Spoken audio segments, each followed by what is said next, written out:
Buenos días, gracias por conectarse a la presentación del libro Los orígenes del genocidio nazi, de la eutanasia a la solución final, de Henry Friedlander, editado por el Comité Español de Representantes de Personas con Discapacidad, en adelante CERMI, y por el sello Cinca. Es un regalo moderar esta mesa en la que conversaremos sobre la escalofriante realidad de las alrededor de 200.000 personas con discapacidad que fueron asesinadas fruto de un plan sistematizado al servicio de la más atroz de las eugenesias conocidas por el hombre. Para entablar el diálogo contaremos con Jesús Martín, director general de Derechos de las Personas con Discapacidad, Jessica San Román, directora del Área de Educación, Holocausto y Prevención de Antisemitismo del Centro Sefarat de Israel, Miguel Martorell, catedrático de Historia Política y Social de la UNED, Julia Escobar, escritora y traductora, y el propio Luis Cayo Pérez Bueno, presidente del CERMI. Tiene la palabra Jesús Martín, director general de Derechos de las Personas con Discapacidad. Bienvenido, Jesús, gracias.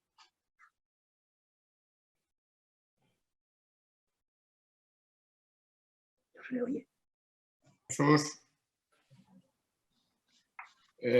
Audio.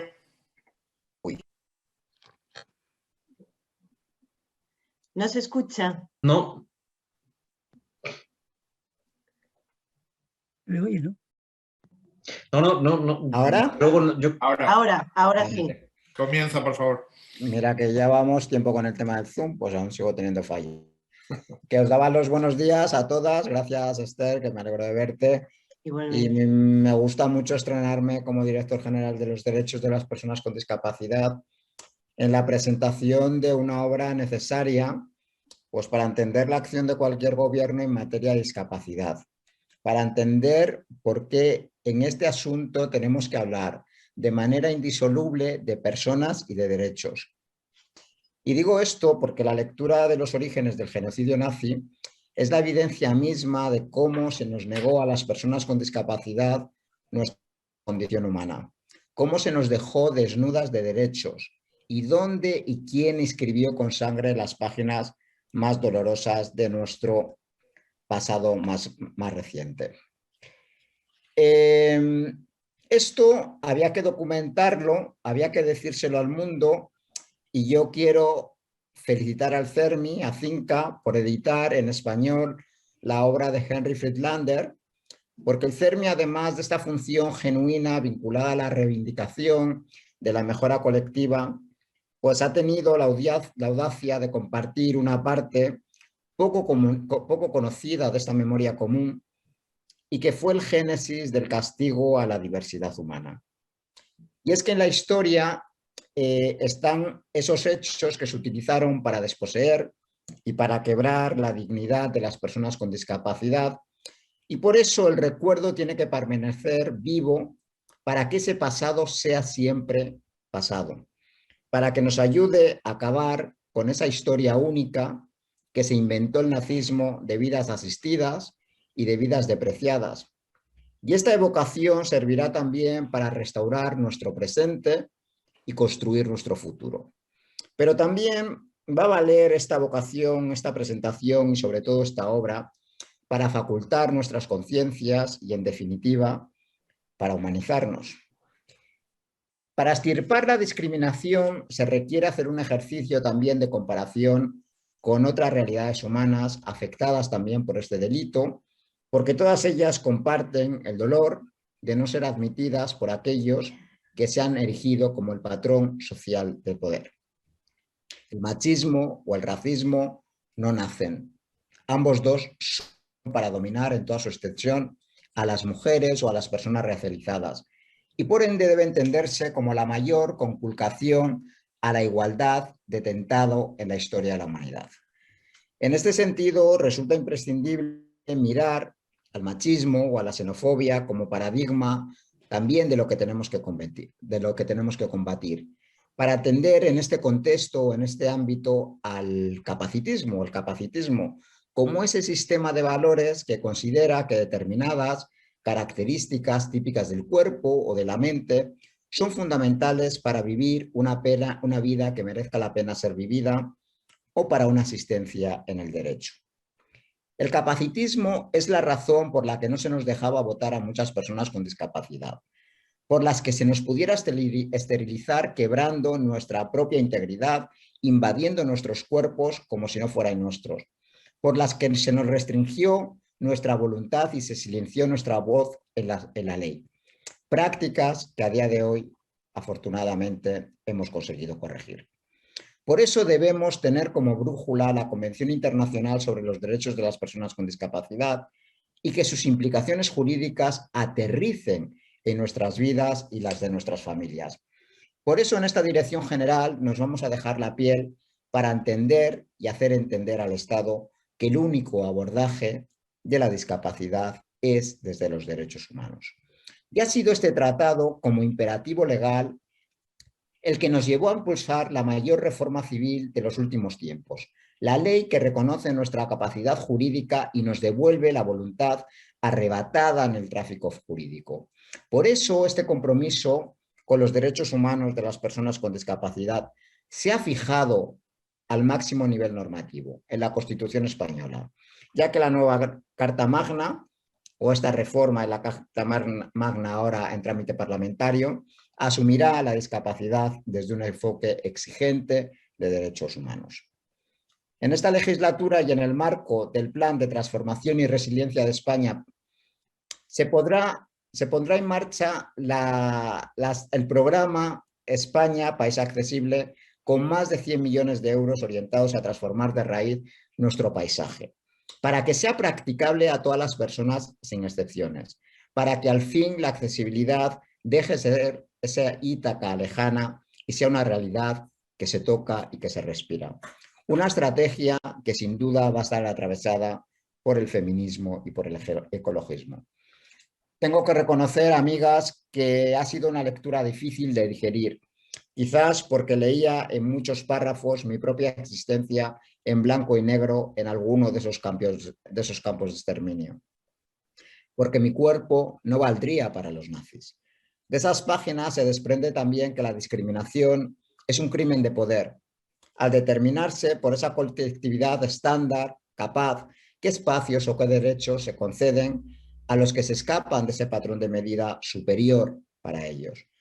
¿Por qué ha sido esa colectividad perfecta y en este caso y en este contexto esa colectividad nazi la que decidió si las personas con discapacidad podíamos vivir, podíamos participar y gozar de todos los derechos humanos? De nuevo, gracias por ese tributo y por este tributo a las víctimas sin culpa de un tiempo y de un lugar muy próximos. Verdaderamente no necesitamos revulsivos de tortura y de muerte para generar conciencia acerca de la dignidad humana, porque los derechos humanos deben ser el valor preventivo al que debemos mirar para asegurar la igualdad, la libertad y la paz. Muchísimas gracias. Muchas gracias a ti, Jesús, por tu palabra. Jessica San Román, directora del área de Educación, Holocausto y Prevención del Antisemitismo del Centro Sefarad de Israel. Cuando quieras, haz uso de la palabra. Bienvenida. Gracias, Esther. Buenos días. Muchas gracias al Comité Español de Representantes de Personas con Discapacidad y a Jesús Martín Blanco, director general de Derechos de las Personas con Discapacidad del Gobierno de España, por invitar a Centro Sefarad Israel a participar en la presentación del libro de Henry Friedlander titulado Los orígenes del genocidio nazi, de la eutanasia a la solución final. Y gracias también, por supuesto, a todos aquellos que han hecho posible su publicación, a Ediciones Cinca y al traductor Borja Folch. Desde Centro Sefarad Israel, consorcio creado en 2006 por el Ministerio de Asuntos Exteriores, la Comunidad de Madrid y el Ayuntamiento de Madrid, promovemos el estudio del Holocausto principalmente a través de la formación de profesores para que enseñen a sus alumnos lo que ocurrió en Europa en los años 30 y 40 del siglo XX. En este sentido, esta traducción y edición del libro de Henry Friedlander es una aportación esencial para los lectores españoles que quieran estudiar y comprender los caminos que llevaron a los crímenes perpetrados por los nacionalsocialistas alemanes y sus colaboradores. Para Friedlander parece evidente que el asesinato de las personas con discapacidad en Alemania fue diseñado años antes del asesinato a los judíos y gitanos. La pregunta central de su libro es cómo está relacionado el programa de eutanasia con el asesinato a los judíos y a los gitanos. Admite que también él, por cierto, él fue el superviviente de Auschwitz-Birkenau, pensaba al principio que el holocausto solo podía incluir a las víctimas judías, que un crimen no tenía nada que ver con el otro. Es decir, que el programa de la eutanasia fue algo como un preludio al holocausto, pero llega a desarrollar una línea entre la eutanasia y el exterminio en las cámaras de gas. Friedlander dedica especial atención a la continuidad del personal como aspecto clave para mostrar la relación entre el programa de eutanasia y el asesinato en masa a los judíos. Es decir, las personas que trabajaron en los primeros años en las clínicas y sanatorios trabajaron después en Polonia y los territorios de la Unión Soviética, como por ejemplo el director de la clínica de Brandenburgo, que más tarde fue el comandante del campo de exterminio Treblinka. Los mismos hombres y mujeres que habían asesinado a las personas con discapacidad participaron después en el asesinato de los judíos y gitanos en Treblinka, Sobibor y Belzec. Los mismos químicos y expertos que habían diseñado la muerte por gas en los centros para personas con discapacidad ponían ahora su experiencia, su terrible experiencia al servicio de estos campos de exterminio. La misma institución, es decir, la Cancillería del Führer, que pagaba los sueldos de los asesinos de personas con discapacidad, financiaba ahora también los asesinos de los judíos y todos aquellos considerados enemigos de la ideología absurda del nacionalsocialismo. Friedlander dedica muchas páginas de su libro a ponerle nombre y cara a los perpetradores, sin encontrar una solución fácil, y admite que a pesar de todos los esfuerzos por entender, no podemos comprender cómo hombres y mujeres aparentemente normales pudieron cometer estos crímenes tan asombrosos. Una explicación posible es la mezcla de dos aspectos que podrían haber motivado a estas personas. Los perpetradores seguían sus convicciones nacionalsocialistas, con las que se identificaban y las que determinaban sus objetivos de vida. De esta manera podían matar a personas inocentes convencidas que así servían al Führer y a un sentido superior. Este aspecto se combinaba además con un elemento mucho más vulgar y, en mi opinión, más probable, que era el afán de hacer carrera dentro del sistema nacionalsocialista, lo cual al parecer era fácil en el ámbito de la eutanasia, y sobre todo unido a sueldos excepcionalmente altos, a gratificaciones, dispensación de tener que servir en el frente y derecho a vacaciones privilegiadas. La manera en la que estas personas no solamente aceptaron el crimen por causas aparentemente superiores, sino que también los cometieron con entusiasmo, nos ilustra la escalofriante escena que Friedlander nos describe en la página 221. Y quisiera concluir leyendo este párrafo. Hadamar puede servir como un buen ejemplo del embrutecimiento y el libertinaje que imperaban en los centros de exterminio. El personal de Hadamar organizó una celebración cuando se alcanzó la cifra de 10.000 pacientes asesinados. Por orden de los médicos, todo el personal se reunió en el crematorio del sótano para participar en la cremación de la víctima número 10.000. Un cadáver desnudo yacía en una camilla, cubierto de flores. El supervisor Bünger dio un discurso y un funcionario disfrazado de clérigo ofició una ceremonia. A cada empleado se le entregó una botella de cerveza. Muchas gracias, Jessica. La verdad es que ha sido una lectura feroz, como un zarpazo que no puede dejar tranquilo a nadie, ¿no? Gracias por tu testimonio. Miguel Martorell, catedrático de Historia Política y Social de la UNED, te escuchamos, bienvenido. Bueno, nada, muchísimas gracias a la Dirección General, a Jesús Martín Blanco, a CERMI, por permitirme participar en este acto. Muchas gracias, Luis Cayo, que dirige la colección Empero dentro de Ediciones Cinca y que, bueno, yo creo que verdaderamente es un hallazgo traducir este libro y editar este libro en España, un libro que es esencial para entender el Holocausto y para entender la historia de las personas con discapacidad. Yo en mi intervención voy a intentar centrar un poco quién es el autor y qué lugar ocupa en los estudios sobre el Holocausto, en qué momento se publica el libro y algunas cosas sobre su contenido. Me repetiré con algunas de las cosas que ha dicho Jessica, pero es inevitable, estamos hablando del mismo libro, probablemente todos tengamos que decir alguna cosa parecida. Cuando le comenté a un compañero historiador que iba a presentar este libro y le hablaba del libro de los orígenes del genocidio nazi de Friedlander, él me decía, anda, pues no sabía yo que Saul Friedlander tenía un libro sobre el genocidio de las personas con discapacidad, el asesinato de las personas con discapacidad. Bueno, en el mundo del Holocausto, de la historia del Holocausto, hay dos Friedlander. Está Saul y está Henry. Es muy interesante porque los dos tienen trayectorias vitales paralelas, los dos nacen en Centro Europa en los años 30, Henry Friedlander nace en 1930 en Berlín, una familia de origen judío, sus padres son médicos. Probablemente esto no tenga que ver con el hecho de que haya trabajado sobre este tema, sobre este punto de las políticas de exterminio. Él sobrevive efectivamente al gueto de Lodz, sobrevive al campo de concentración de Auschwitz y sobrevive también a Ravensbrück, y en 1947 emigra a Estados Unidos. Saul Friedlander, él nace en Praga en 1932, 2 años después, consigue sobrevivir al Holocausto escondido en Francia, pero sus padres, sin embargo, son exterminados. Y bueno, después, una vez acabada la guerra, en la posguerra, los dos van a ser historiadores y los dos se van a centrar en el Holocausto.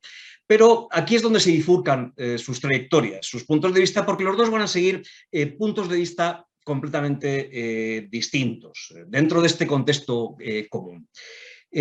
Saul Friedlander va a centrar sus investigaciones en la persecución de los judíos. De hecho, el Tercer Reich y los judíos es una obra monumental que se publica entre 1997 y 2007 y que, junto con La destrucción de los judíos de Raúl Hilberg, es el estudio general más importante sobre la contribución de la persecución de los judíos por el Tercer Reich. Sin embargo, a diferencia de Saul, Henry Friedlander va a hacer una interpretación más amplia del Holocausto.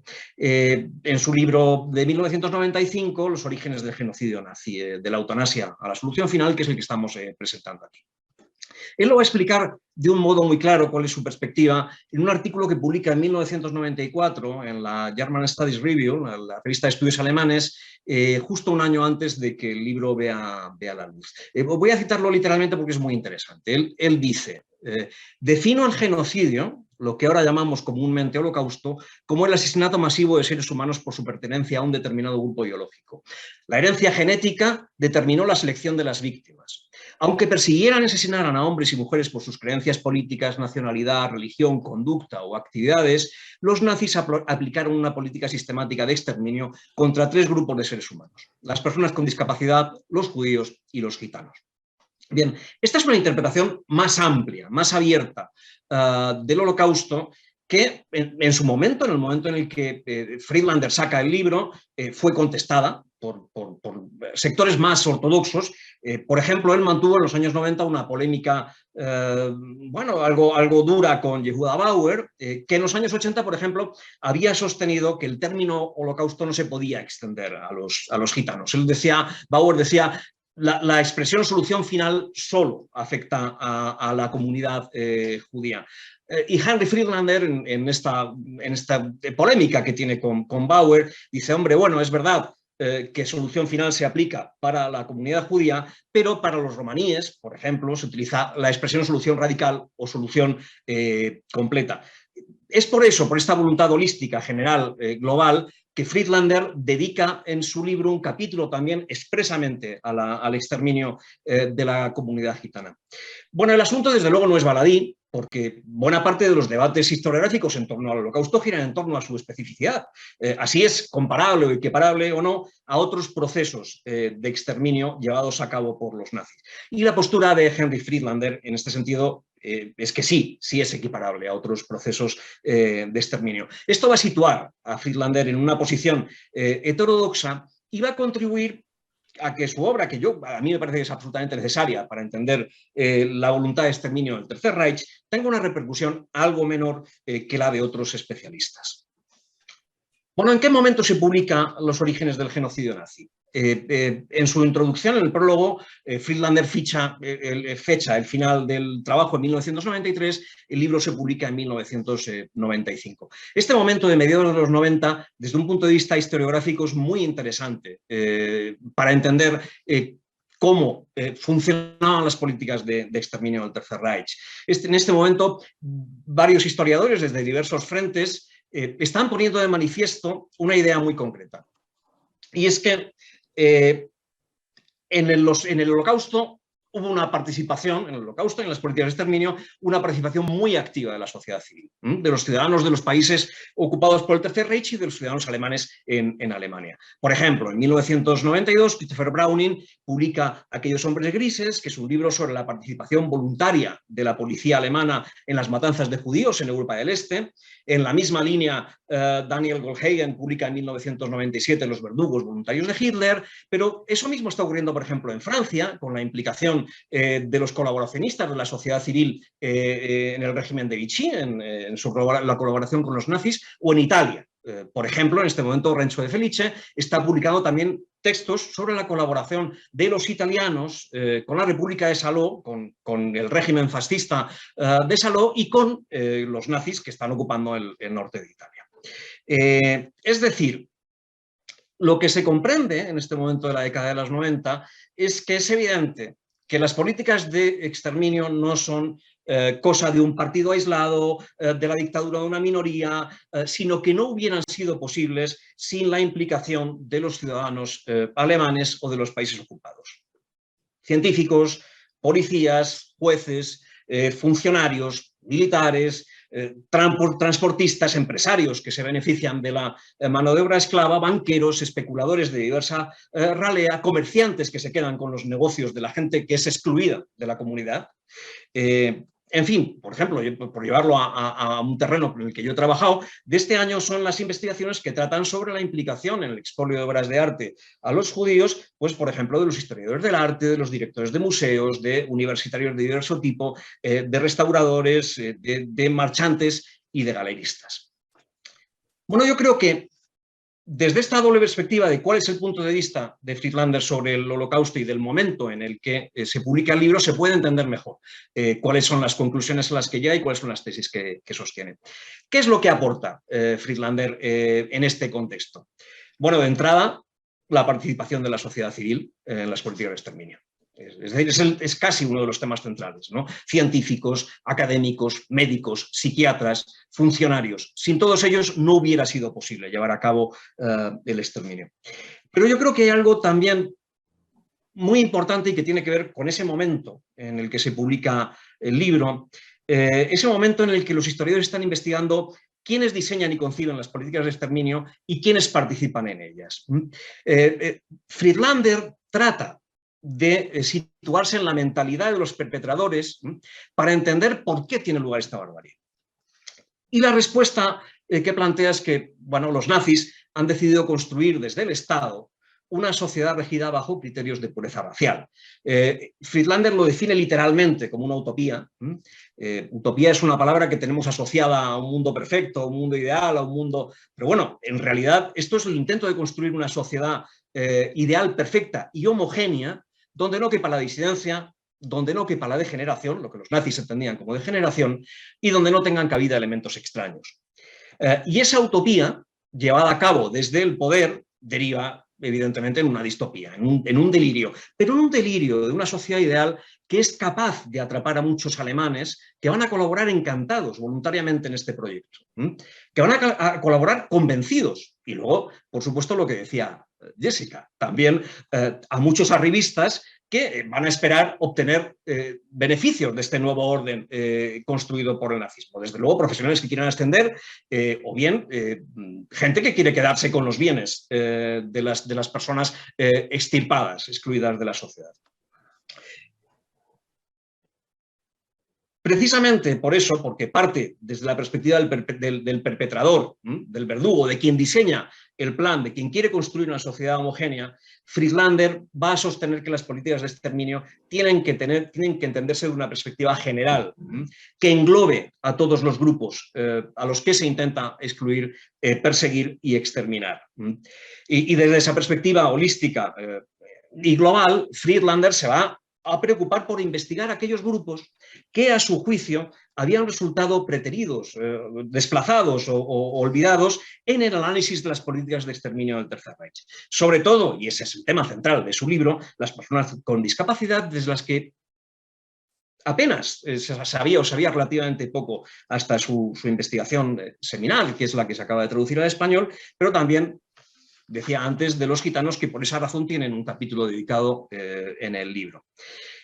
Resumiendo y partiendo de lo que acabo de explicar, bueno, pues las tesis de Friedlander yo creo que son más fáciles de entender en este contexto, ¿no? La tesis central, que el Tercer Reich decidió exterminar a las personas con discapacidad, a las que consideraba que vivían vidas indignas de ser vividas por razones raciales y eugenésicas en el contexto del proyecto de una construcción de una sociedad homogéneamente pura.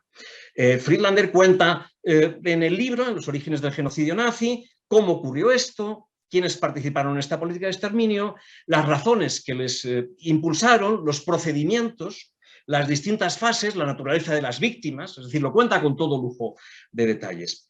Y la segunda tesis central del libro es que, bueno, convencido de que las políticas de exterminio están interconectadas, de que forman parte de un todo global, de esa construcción de una sociedad perfecta, Friedlander lo que busca es el modo de interconectar, de cómo se interconectaron en la práctica las políticas de exterminio de los distintos grupos, y lo que sostiene es que el exterminio masivo y sistemático de judíos y gitanos tiene su precedente en el asesinato de las personas con discapacidad que precede en el tiempo.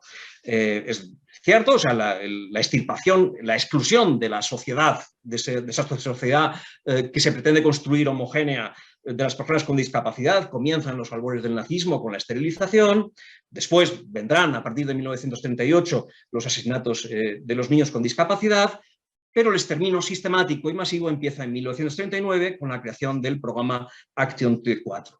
Cronológicamente, el exterminio masivo y sistemático, la solución final aplicada a los judíos y a los gitanos, va a comenzar en 1941 con el inicio de la Operación Barbarroja, es decir, con la invasión de la Unión Soviética.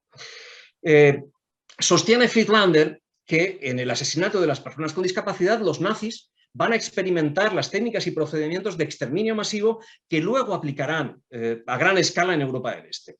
La concentración de víctimas en espacios cerrados, el uso de armas de asesinato masivo como el gas, la infraestructura de los traslados, la organización burocrática, las políticas de blanqueo y encubrimiento con eufemismos y con organizaciones limpias como pantalla.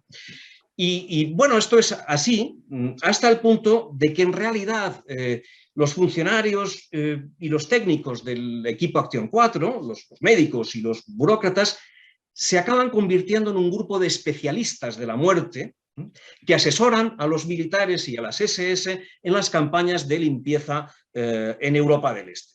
Van a estar en las primeras matanzas de los Einsatzgruppen, ya en Polonia, y en el Frente del Este.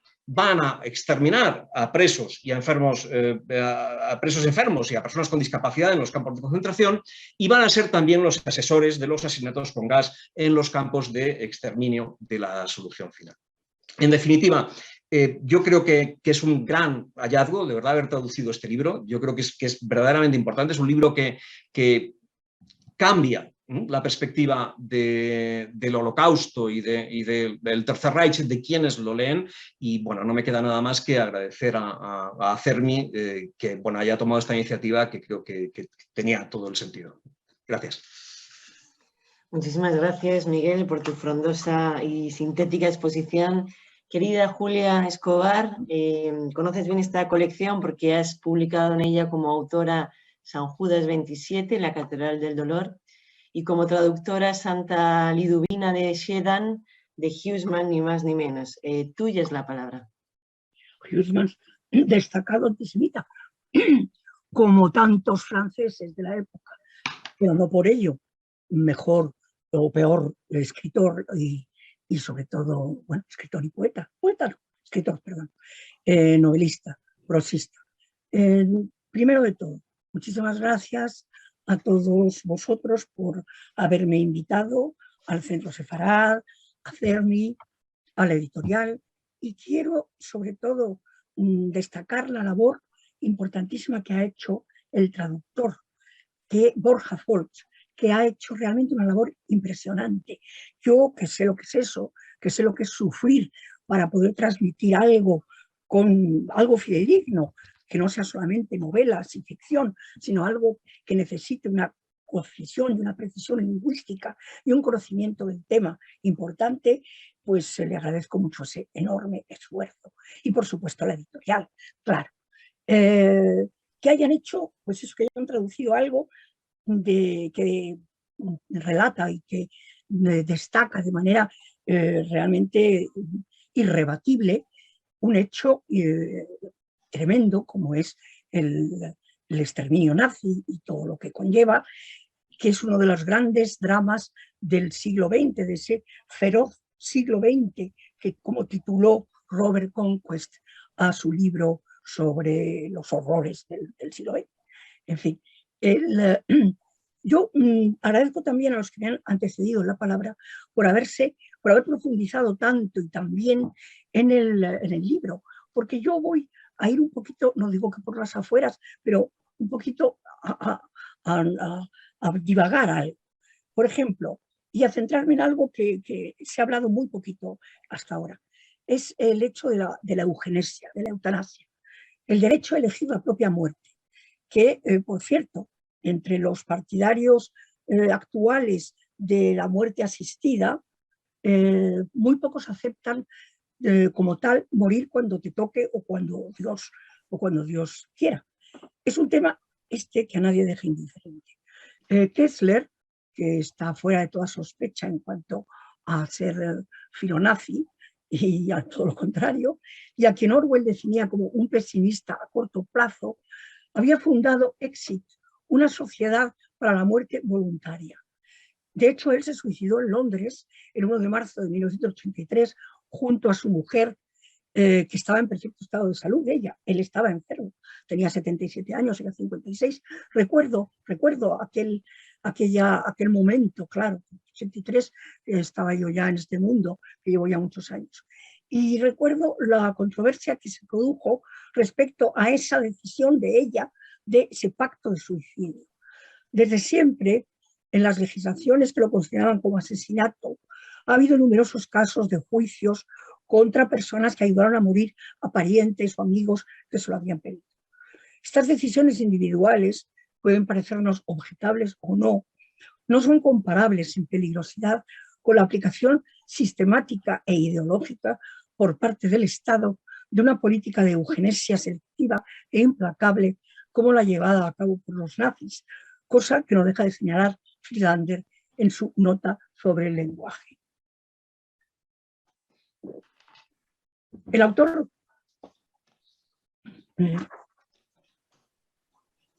se detiene, mejor dicho, no ignora las teorías eugenésicas y de higiene racial de los Estados Unidos, Gran Bretaña y Alemania, que generaron con el triunfo del Partido Obrero Nacional Socialista Alemán en 1933 en la utopía de la higiene racial. La ley de esterilización que llevó la eliminación sistemática de vidas sin valor, la solución final simbolizada mundialmente por el campo de concentración de Auschwitz, de donde, me corrige Miguel si me equivoco, pero me pareció creer que fue superviviente este Friedlander también de ese campo de concentración. Sí, sí. Es así, ¿verdad? Pues no me equivoco. Decir que es muy grande la tentación de proyectar al presente esas tendencias y las repercusiones futuras, pues quienes creemos en la evidencia del mal, sabemos que el vientre de donde ha surgido la bestia sigue fecundo, como creo que dijo Bertolt Brecht, pero claro, Bertolt Brecht no es muy de fiar en sus citas. En cualquier caso, ahí está. Siendo la bestia, en este caso, no un dictador determinado o un loco, sino el Estado. En ese concepto, el Estado no lo pudo llevar a cabo como muy bien ha recordado Miguel, sin la ayuda de todo un equipo de médicos, científicos, burócratas, nacionalsocialistas, que lo pusieron en práctica de la manera más cruel, por mucho que disfrazaran con términos, con eufemismos, llamándolos centros de exterminio, esos centros de exterminio de instituciones hospitalarias, llamándolos hospitales, etcétera, etcétera. Muchos de esos asesinos fueron juzgados y ejecutados, pero algunos salieron de rositas. Y hay uno aquí que cita a Friedlander, que precisamente también me topé con la noticia de su muerte en 2005, que es Heinrich Gross, un psiquiatra que se dedicó a experimentar con niños deficientes e incapacitados en el Hospital Vienés de Springfield, lo digo mal, durante los años 40. Nosotros creemos que lo sabemos todo de esa época, que todas esas atrocidades inconcebibles pueda salir algo nuevo, pero es así. El caso Gross no estaba cerrado nunca, porque nunca se abrió. Cuando él murió en 2005, algunas de sus víctimas vivían todavía y durante todos esos años intentaron procesarlo en vano. Siempre salió de rositas e incluso gozó durante décadas de la protección del Partido Socialista Austriaco, llegando a recibir en el 75 la Cruz al Mérito Científico, aunque se la retiraron en el 2003 cuando una de sus víctimas se le reconocieron 789 muertes de vida sin valor censadas. En ese año, en los años 90, le reconoció. Descubrió que trabajaba para el Ministerio de Justicia austriaco como perita judicial y psiquiatra. Fue inculpado, pero se le declaró incapaz por su mala salud y el 28 de diciembre de 2005 moría tranquilamente en su cama. Para terminar con todo esto que puede representar, lo que todo esto puede representar en el presente y en el futuro, me gustaría reproducir lo que contestó la investigadora Rosa Sala Rose a una pregunta que le hicieron a raíz de la publicación de su Diccionario Crítico de Mitos y Símbolos del Nazismo, creo que también en 2005. Le preguntaron, ¿qué pervive en nuestros días del nazismo? Lo que llama más la atención, contesta ella, son los skinheads, pero lo más grave es la negación del holocausto por los neonazis.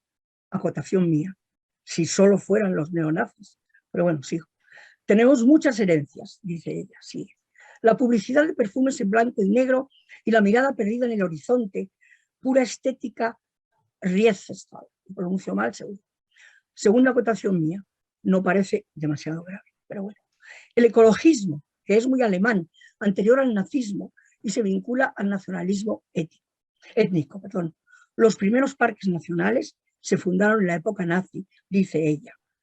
Yo creo, pero claro, ella a lo mejor se refiere a Alemania, que los primeros fueron en Estados Unidos. Y la medicina, y esto sí es importante, termina así, y la medicina alternativa. Recordemos el hospital Rudolf Hess, que se sustentaba en la medicina natural y homeopática. Por ahí es donde yo puedo ver el peligro, porque en efecto del vientre de la bestia que ha surgido sigue fecundo. Muchas gracias. Julia, querida, muchísimas gracias. Y por último, la voz de Luis Cayo Pérez Bueno, presidente del CERMI, hacedor no solo de la colección Empero, sino también mentor del entusiasmo por perseverar en la reivindicación de los derechos de las personas con discapacidad. Tienes la palabra, Luis.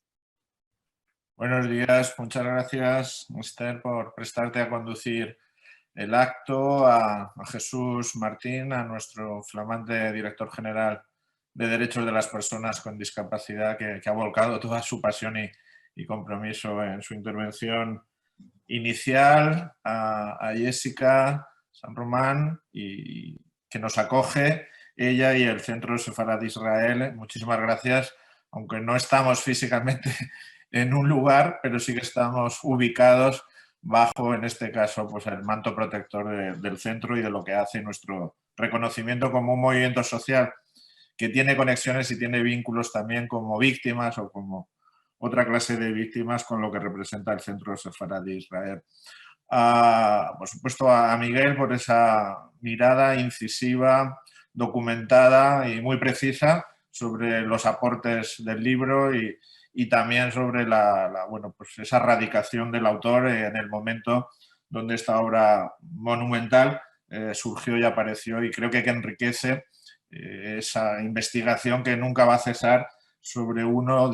Hablabais del vientre del mal, pues es que el mal es insondable y siempre podemos, o pensamos que podemos tener concluida una cartografía del mal, y esta es imposible porque es sinuoso y es intangible, ¿no? En el sentido, pues, de que siempre nos huye y no podemos fijarlo y agotarlo y cesarlo en algún momento.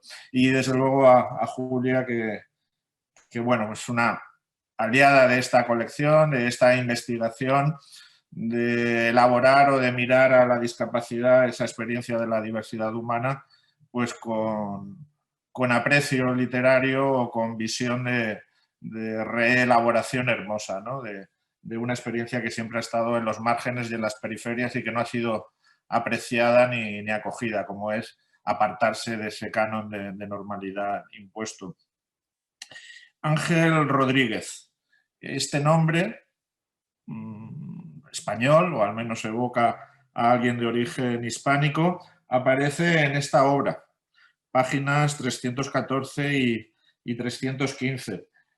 Aprovecho porque hay un índice onomástico y en las dudas de publicar, porque supone un coste publicar en papel y publicar una obra tan extensa, tan copiosa, pues a veces hay la tentación, alguna propuesta de mutilar aspectos de la obra que no parecen esenciales, como el índice onomástico, las referencias a las personas citadas, normalmente pues felones, ¿no? de toda esa jerarquía nazi y los advenedizos que querían hacer carrera a través de esa senda del mal. Y yo, en este caso, como director de la colección y responsable de una de las entidades editoras, dije que no, que tenía que aparecer todo tal como Friedlander la había publicado en su edición original estadounidense, porque hay ahí resquicios, hay visibilidades que solo aparecen, por ejemplo, en una nota al pie o en un índice onomástico.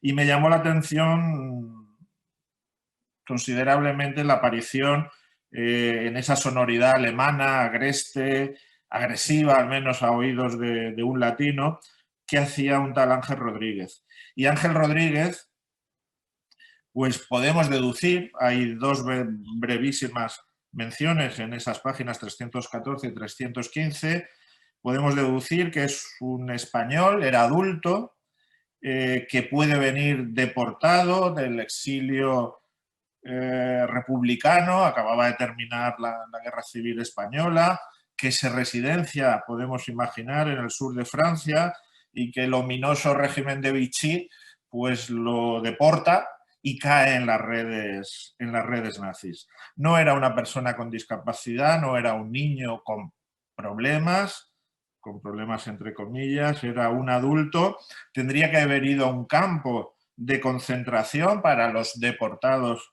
por causas políticas y termina en un centro de exterminio para personas con discapacidad. Y él no cuenta nada, incluso la referencia que hacen a él es por alguien que en el juicio, terminada la guerra, la Segunda Guerra Mundial, alguien cuenta de un jerarca nazi encausado que, bueno, había provocado la muerte de este español. Y quiero rescatar en ese instante en que la historia toca a alguien anónimo, a alguien absolutamente ignorado, que no hubiéramos tenido ninguna prueba de su existencia, como metáfora de grupos enteros y de sectores sociales como son las personas con discapacidad. Las comunidades políticas, las sociedades, cuando fracasan en eso de impartir justicia y de administrar, porque también se administra la justicia, el dar a cada uno lo suyo sin sacrificar lo legítimo de los demás, cuando fracasan, y es muy continuo, se remiten o se difieren al juicio de la historia, ¿no? la historia juzgará, la historia dirá el último veredicto sobre esta cuestión. A veces, y no tenemos muy lejos, algún dictador español hablaba que solo respondería ante Dios y ante la historia, ¿no? Bueno, la historia como Tribunal Supremo, como instancia última de enjuiciamiento y de fallo, ¿no? Pero, ¿qué nos ha pasado a las personas con discapacidad? A otros grupos sociales, pero en este caso me siento legitimado para hablar por ellas en representación del movimiento social español de la discapacidad, que la historia juzga si hay evidencias. La justicia es ciega, así nos la presentan las alegorías, ¿no? que la encarnan, pero para juzgar tiene que conocer las evidencias, tienen que presentársele pruebas y tiene que haber vista. En los juicios se llama vista pública, incluso allí donde se presentan los alegatos, se discuten las acusaciones, son llamados los testigos y se practican las pruebas.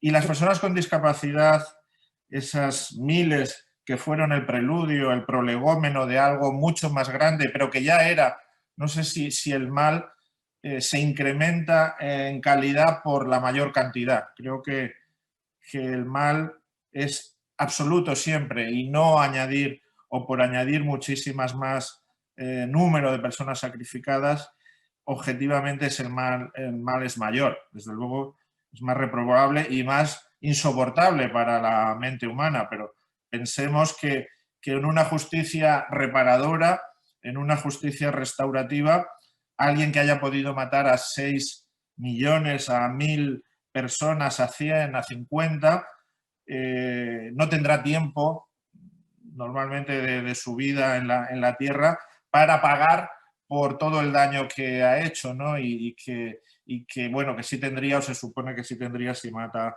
o asesina o destruye a una sola persona. Pero a lo que iba es que la justicia, ese tribunal de la historia, para hacer justicia con las personas con discapacidad, necesita evidencias.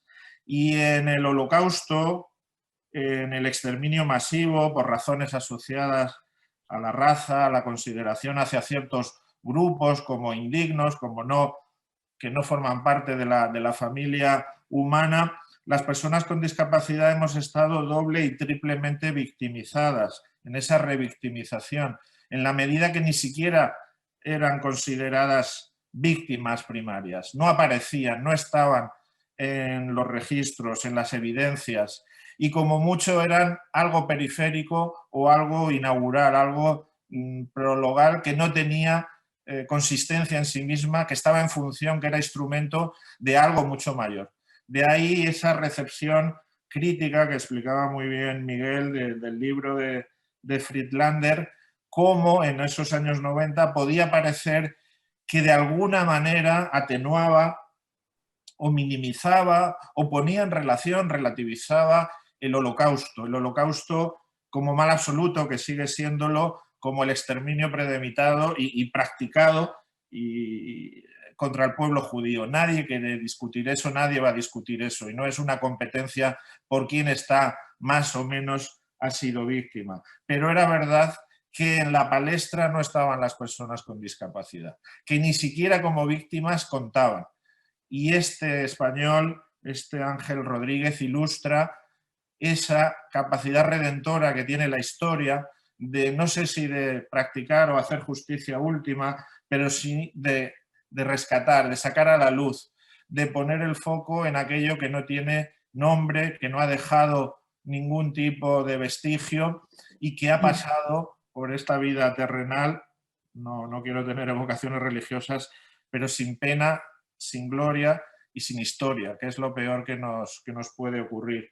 En ese sentido, rescatar esta mirada hacia esas periferias de lo más infame, de lo más ominoso que ha procurado el género humano, que ha producido, creo que es bueno y era un deber de reparación moral que las personas con discapacidad, en este caso españolas, nos acordásemos de otras personas con discapacidad a las que nadie nunca prestó atención y que han estado fuera de cualquier relato, de cualquier discurso o de cualquier instrucción o enjuiciamiento. Aunque sea de manera meramente simbólica, se lo debíamos. Y se lo debíamos a ellas para hacer justicia y nos lo debemos, como apuntaba el director general, a nosotros, a nosotras, en el sentido, y creo que también aquí vincularme a lo dicho por mis compañeros precedentes en el uso de la palabra, de que la bestia en la jungla, como ese relato de Henry James, siempre está agazapada, siempre está presta a saltar y a degollarnos, ¿no?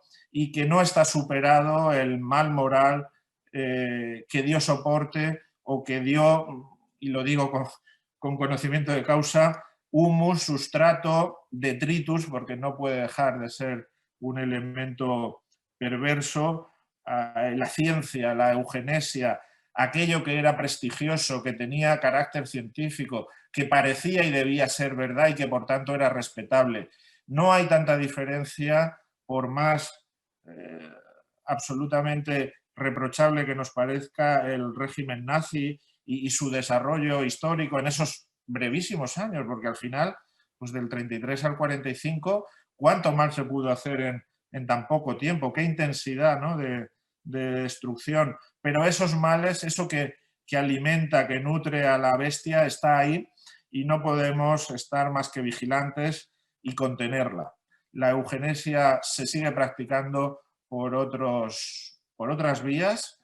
La eutanasia, o una eutanasia que sí que hace acepción de personas, está ahí. Recientemente hemos tenido una ley en España aprobada sobre esta materia que no es plenamente respetuosa con las personas con discapacidad, en la que late todavía una cierta consideración de vidas depreciadas y despreciadas y hasta despreciables, aunque no sea consciente, aunque no sea esa la voluntad del legislador, pero sigue nutriéndose de un humus enfermizo y de un sustrato, de un mantillo que apesta en todas sus derivas, sea cual sean las que pueden coger.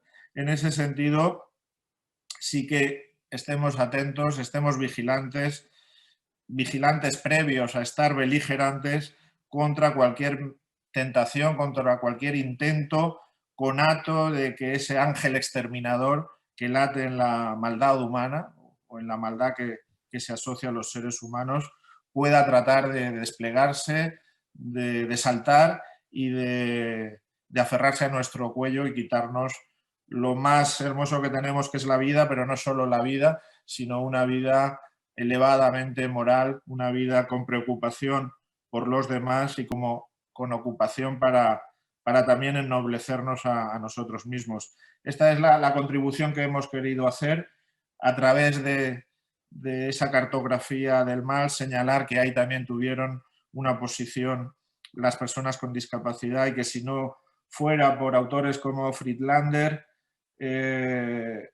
pues hubieran quedado no solamente sacrificadas y exterminadas, sino ese doble sacrificio moral de la inexistencia, del no contar numéricamente y del no contar como discurso y como relato. Muchas gracias.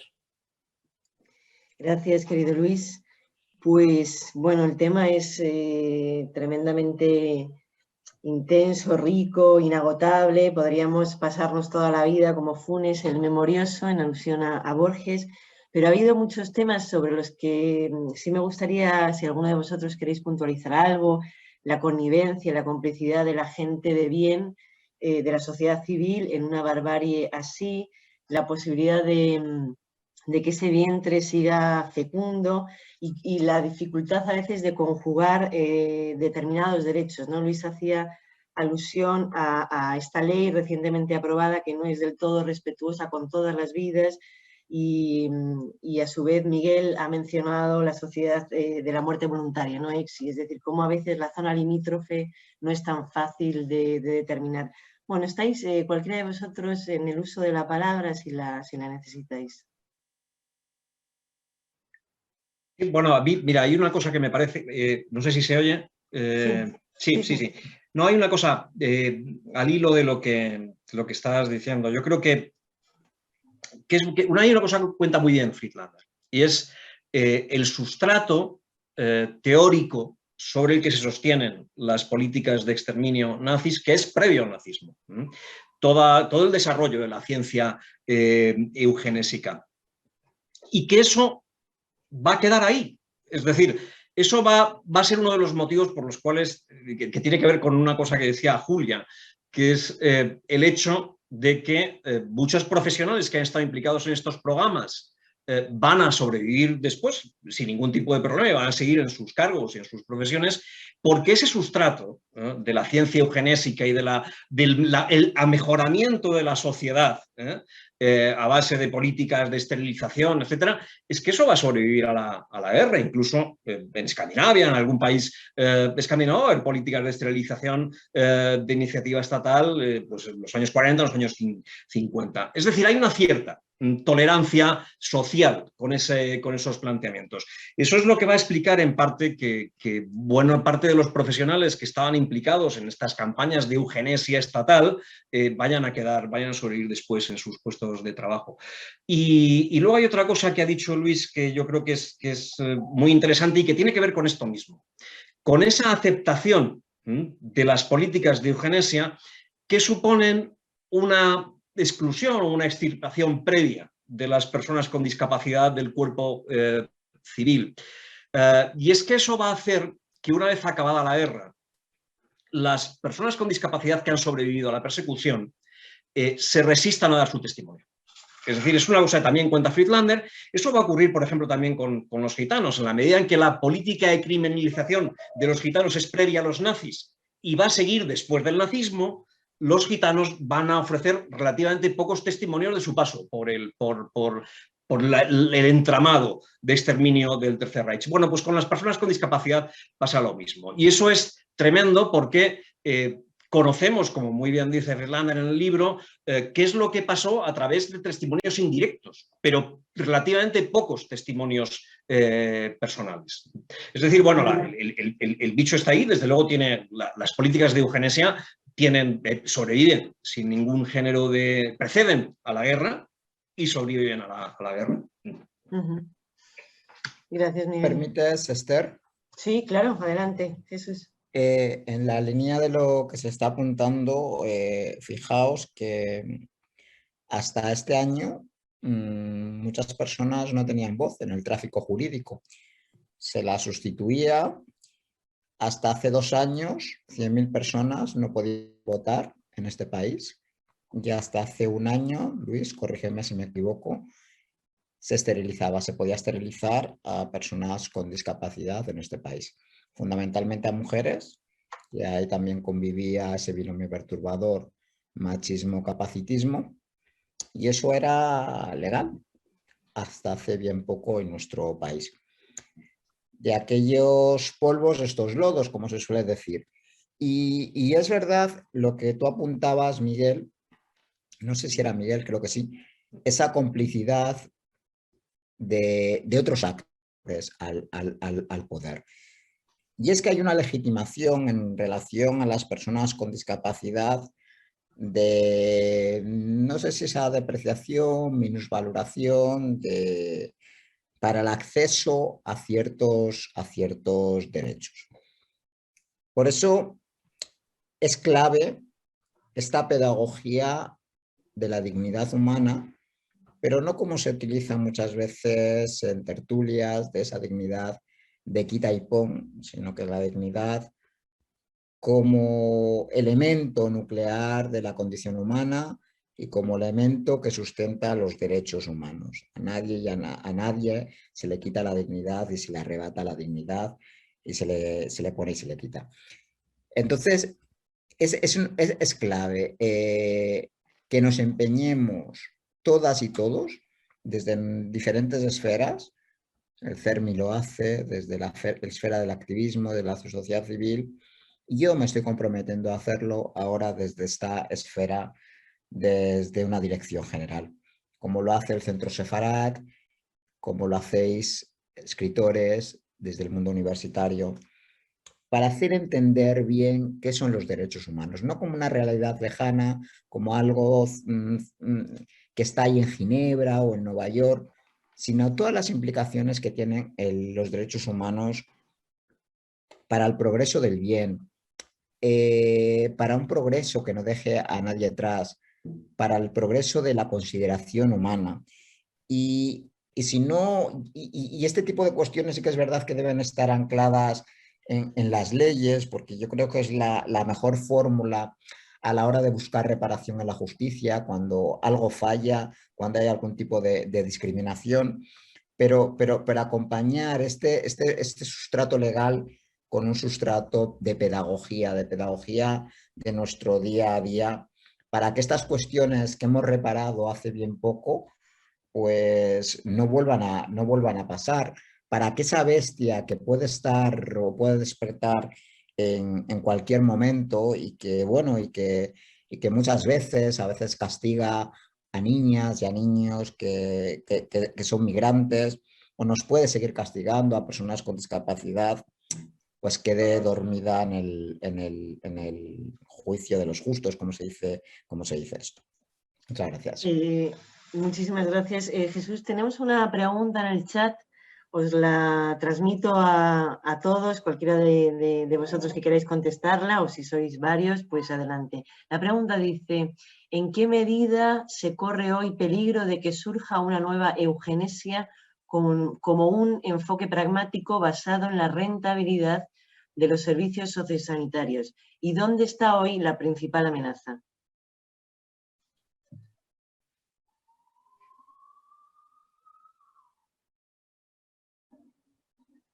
Me atrevo yo, Esther. Perfecto, adelante, Luis. Ánimo de consumir demasiado tiempo.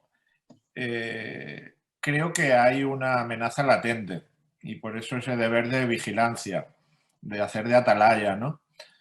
Lo hemos visto, no ha salido creo hasta ahora la pandemia en la que estamos aún inmersos.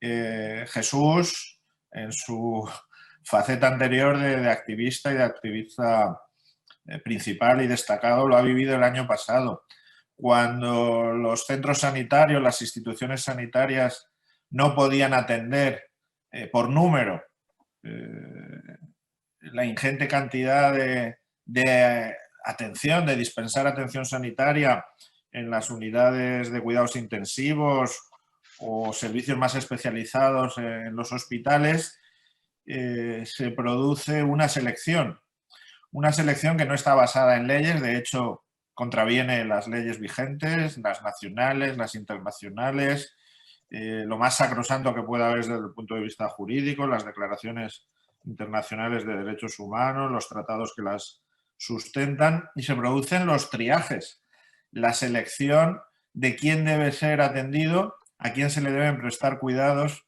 médicos en función de una presunción de valor. Si es persona con discapacidad, si es persona mayor, muy mayor, cede en prioridad en esa prelación que no está establecida más que en el imaginario colectivo en favor de alguien más joven, con más esperanza de vida o con más calidad de vida. Y eso se llegó a producir.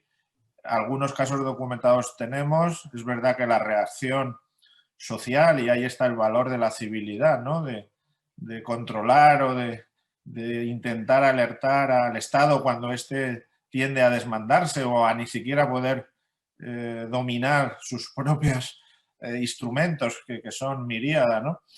Y en el fondo, pues siempre está ese riesgo de eugenesia, de que en los momentos críticos, bueno, mientras todo vaya relativamente bien, pues te acepto, te tolero, te admito, pero en los momentos extremos, cuando está la soga al cuello, elijo. Y elijo descartarte, sacrificarte o someterte a un trato inferior o desigual, ¿no? Y eso lo hemos visto ahí.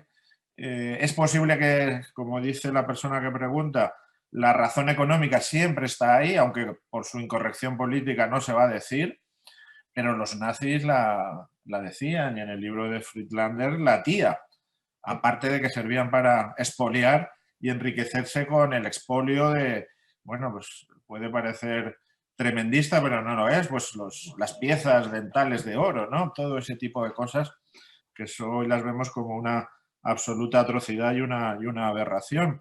Pero puede haber otro tipo de eugenesias basadas antes, y esto puede ser políticamente incorrecto y lo dejo ahí porque no quiero indagar más, pero lo apuntaba Julia, el ecologismo, no el ecologismo como tal, sino ciertas raíces, el amor a la montaña, pues todos los movimientos sociales fascistas o parafascistas han tenido una identificación extraña, anómala con la naturaleza y con los valores de la naturaleza, con la supervivencia del más apto, y aquí volvemos a otra ciencia anterior, que sería Darwin, el origen de las especies. Bueno, esa a veces combustión entre la ciencia, que puede ser lo más avanzado y progresista, y la política, y el sentirse legitimado y justificado es una combinación muy peligrosa que puede hacer explotar las sociedades y lo que nos queda de civilización. Hablaba del ecologismo en el sentido de es que la vida humana es un peso y es una carga para la sostenibilidad del planeta. No se pueden tener tantos hijos o hay que moderar el crecimiento o alguien tiene que tomar desde la asepsia de la ciencia, la pretendida asepsia, una decisión sobre el mandato aquel bíblico de crecer y multiplicados. ¿Cuántos podemos ser para no dañar al planeta? La vida humana es objetivamente una negación o una depreciación del ecosistema. Bueno, pues cómo se gestiona eso, no digo que en sí mismo intrínsecamente sea malo, que en absoluto, pero cómo se gestione sí puede dar pie a nuevos ángeles exterminadores y por tanto vigilancia y beligerancia. ¿Alguno de los... Jesús, no se te escucha?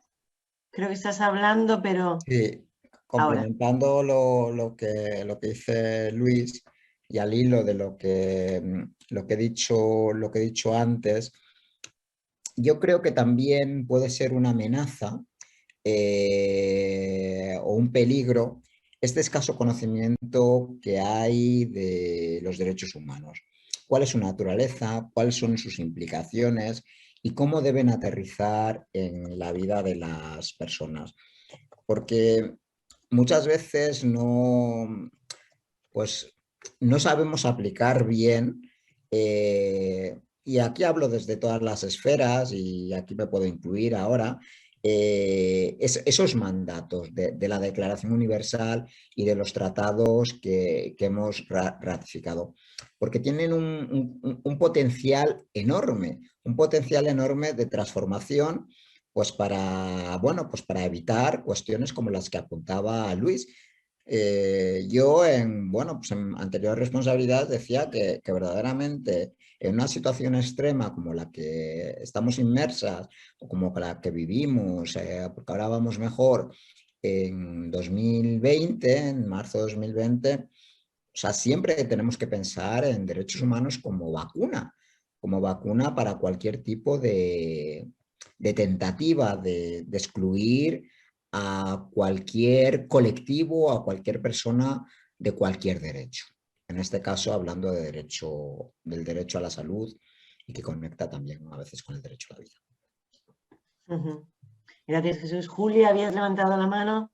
Sí, he levantado la mano simplemente para completar un poco lo que han dicho Luis y Jesús. Yo estoy muy de acuerdo con todo lo que han comentado, en particular con lo que decía Luis sobre pues los motivos por los cuales la eugenesia y todo lo que es el ecologismo y todas esas tendencias que evidentemente en sí mismas, pues como pasa con la propia decisión de quererse quitar la vida por no soportarla más, pues son perfectamente comprensibles en algunos casos y objetables en otros. Sin duda alguna, para otros, vamos, no en otros casos, sino para otros. Sin duda alguna, a los discapacitados, que efectivamente son un problema económico para la sociedad y que es lo que yo creo que efectivamente impulsa más esta legislación que se ha aprobado, hay que añadir otros discapacitados que no son tales, que son sencillamente y que no tienen una cuestión económica, es una cuestión de tipo ético y social, que son los ancianos. Los ancianos molestan. Los ancianos molestan a su familia, los ancianos molestan a los jóvenes y no es una cuestión económica solamente. Yo he tenido la prueba, en mi experiencia personal en el hospital, de hace ya un par de años largos, 3, cuando todavía no había legislaciones al respecto, de cómo a través de las leyes de tutela, por ejemplo, de personas mayores que no pueden valerse por sí solas y que no pueden hacer gestiones en el banco, la familia, amparadas en esa tutela, han conseguido que sus parientes murieran. Yo pude comprobar cómo una señora que estaba a mi lado, con la cabeza perfectamente bien, pero el cuerpo destrozado y la salud ya absolutamente terminal, dijeron los médicos a su sobrina, solamente tenía una sobrina, que no podía seguir en el hospital porque la seguridad social estaba para curar, no para cuidar, y que tenían que encargarse de ella. Y contestó la sobrina literalmente, yo estaba al lado, no podemos ni queremos, en realidad decía, porque yo tengo mi vida, tengo mis hijos, tengo mi trabajo, no me puedo estar ocupando de una anciana, etcétera, etcétera, etcétera. Pues mire, es que ella ya no puede, necesita cuidados paliativos, necesita estar alguien ahí a su lado continuamente ayudándola hasta que le venga la muerte. Y le propusieron sedarla, puesto que ella era la doctora, no tenían que pedirle permiso a la señora, a la enferma, que tenía una cabeza perfecta y que hablaba perfectamente y razonaba perfectamente, no se lo tuvieron que pedir y empezaron a sedarla. Yo vi cómo tardó 3 días en morir y como la pobre me decía, no veo nada, está todo oscuro, yo no podía decir nada, no, sí, todavía no ha amanecido, etcétera, etcétera, y como murió a mi lado, yo oí como todo su monitor fallaba, llamé, por favor vengan, iremos mañana, no, vienen ahora a rendirle a esta señora lo que se merece, un trato digno.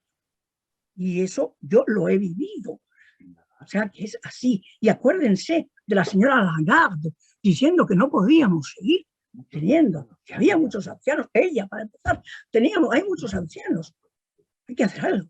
Es decir, eso es lo que quiero apuntar. Gracias, Julia. Yo, disculpadme, pero es que me tengo que ir y quiero, bueno, pues, porque tengo ahora otro evento y bueno, simplemente despediros. Felicidades al Fermi, una vez más, por esta audacia que decía antes.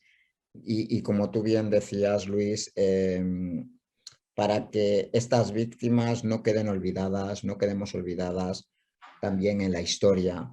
Tenemos que saber dónde empezó todo, cómo empezó todo y que otra vez fuimos los primeros sacrificados. El pasado, o al menos este pasado, tiene que quedar ahí, en el pasado, pero que esto también sirva de un tributo a nuestra realidad y a tantas mujeres, hombres y niños que fueron asesinados precisamente por ser diferentes. Muchas gracias, enhorabuena al CERMI, Centro Sefarat de Israel, y también a Cinca por hacerse, bueno, eco de esta obra maravillosa. Un abrazo, buenos días a todas. Gracias, Jesús. Pues si os parece, nos despedimos. ¿Hay alguna otra pregunta en el chat? Bueno, alguien que dice que ojalá esta Europa que se creó para construir una especie de mallazo de ayuda, de cuidado mutuo, sirva ahora más que nunca bueno, pues para afrontar esa fecundidad de la bestia. Muchísimas gracias, Jessica, Miguel, Julia. Espero que os hayáis sentido cómodos. Muchísimas gracias de verdad por vuestra palabra, por vuestra intervención. Luis Cayo, claro. Y me gustaría acabar citando, bueno, podría citar a muchos autores, a Primo Levi, que es quizás el canónico. Yo voy a quedarme con unas frases de Elie Wiesel, de su libro Día del Recuerdo, que dice: ¿cómo se llora a 6 millones de muertos? ¿Cómo se llora a 200.000 personas con discapacidad muertas? ¿Cuántas velas se encienden? ¿Cuántas plegarias se rezan? ¿Sabemos cómo recordar a las víctimas, su soledad, su impotencia? Nos dejaron sin dejar rastro, pero nosotros tenemos que ser ese rastro. Muchísimas gracias a cada uno de vosotros. Muchas gracias. Gracias a vosotros. Muchas gracias. Adiós. Gracias a Fermi, gracias a vosotros dos. Gracias.